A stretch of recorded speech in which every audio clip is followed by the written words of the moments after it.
This channel does not promote any violent, harmful, or illegal activities. All content provided by this channel is meant for an educational purpose only. এক বছর ধরে তো আমরা চিন্তা না করে ওনার উপর ভরসা করে ছিলাম। এরকম বললে কি আমরা চিন্তা না করে থাকতে পারি? আইনি পরামর্শ নিচ্ছেন, খুব ভালো কথা। ওনার উপরে আমাদের সকলের আস্থা আছে। উনি আমাদের রাজ্যের মুখ্যমন্ত্রী, ওনার উপর আস্থা থাকবে না তো কার উপরে থাকবে? কিন্তু ওনার কথা আর কাজের মধ্যে যদি একটু সামান্য মিল পাওয়া যেত না, খুব ভালো হতো। সেই মিলটা আমরা পাচ্ছি না, ফলে আস্থার জায়গাটা একটু কোথাও চুকে যাচ্ছে। এমনই বিচার হলো, যারা অযোগ্য তাদেরও গেল, যারা এই অযোগ্যগুলোকে টাকা নিয়ে ঢোকালো তাদের কিছু হলো না, তারা বহাল তবিয়াতে বেঁচে রইল। আর কারা বলি হলাম আমরা। আজকে যদি আমরা আন্দোলন না করি, কালকেই তো একটা অর্ডার দিয়ে বলে দেবে তোমাদের চাকরি ডিসমিস হয়ে গেছে। তাই আমাদেরকে এই আন্দোলনের রাস্তা থেকে সরার কোনো উপায় নেই। আমাদেরকে আন্দোলনের রাস্তায় থাকতে হবে যতক্ষণ না সরকার তার প্রতিশ্রুতি মতো আমাদের কোনো ব্যবস্থা করে। ঠেলায় না পড়লে বিড়াল গাছে ওঠে না।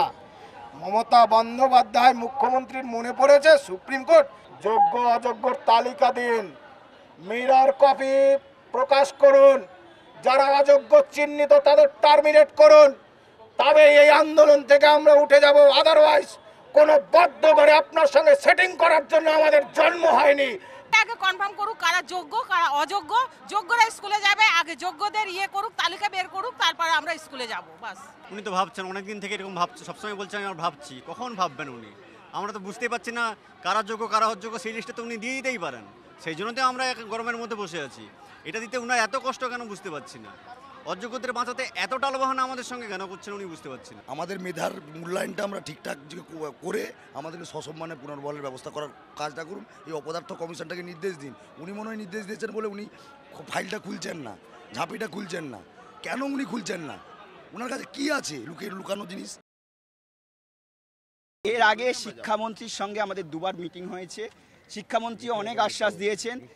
শিক্ষামন্ত্রীর সমস্ত আশ্বাস দেওয়ার পরে 21 তারিখে লিস্ট বেরোনোর পরেও আমরা কোনো লিস্ট দেখতে পেলাম না। আমরা মুখ্যমন্ত্রীর কথা শুনছি, অবশ্যই আমরা মুখ্যমন্ত্রীর কথা ভরসা রাখতে পারি, কিন্তু সেটা কাজে ইমপ্লিমেন্ট হবে তো। কাজে ইমপ্লিমেন্ট না হলে কি করে বুঝবো আমরা সেটা? আন্দোলন আপনারা চালিয়ে যাবেন। আমাদের বন্ধুরা যারা অনশন করছেন তাদেরকে কোনো রকম সহযোগিতা করা হচ্ছে না। তারা যতক্ষণ না লিস্ট পাবলিশ হচ্ছে ততক্ষণ তারা অনশন করছেন, এবং ওরা যতক্ষণ অনশন করছেন ততক্ষণ আমরা এখানে অবস্থান করছি। এই বার্তার পরেও আপনারা আন্দোলন চালাবেন? হ্যাঁ, তাদের যারা অনশনকারী তাদের তো একটাই দাবি যে গ্রুপ সি গ্রুপ ডি যারা যোগ্য আছেন তাদের লিস্ট পাবলিশ করতে হবে এবং তাদের ওএমআর শিটগুলো পাবলিশ করতে হবে। এগুলো যদি করে দেয় তাহলেই তো হয়, ততক্ষণ পর্যন্ত আমরা থাকবোই। আমাদেরকে ফোরে রেখে দিল।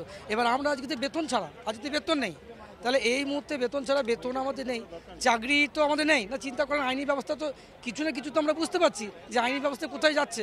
এবার যদি ঠিকঠাক অর্থাৎ ওএমআর যেটা মিরর ইমেজ যদি ঠিকঠাক না বের করে রিভিউ পিটিশনে এটা তো আসবে না। রিভিউ পিটিশনের মূল উদ্দেশ্য যে চাকরি আমাদের পুনর্বহাল করা হোক, কিন্তু যেভাবে সাপোর্টিং ডকুমেন্টস দিচ্ছে সেই ডকুমেন্টসে বেস করে রিভিউ পিটিশনে কখনোই আমাদের পজিটিভ সাইড আসবে না।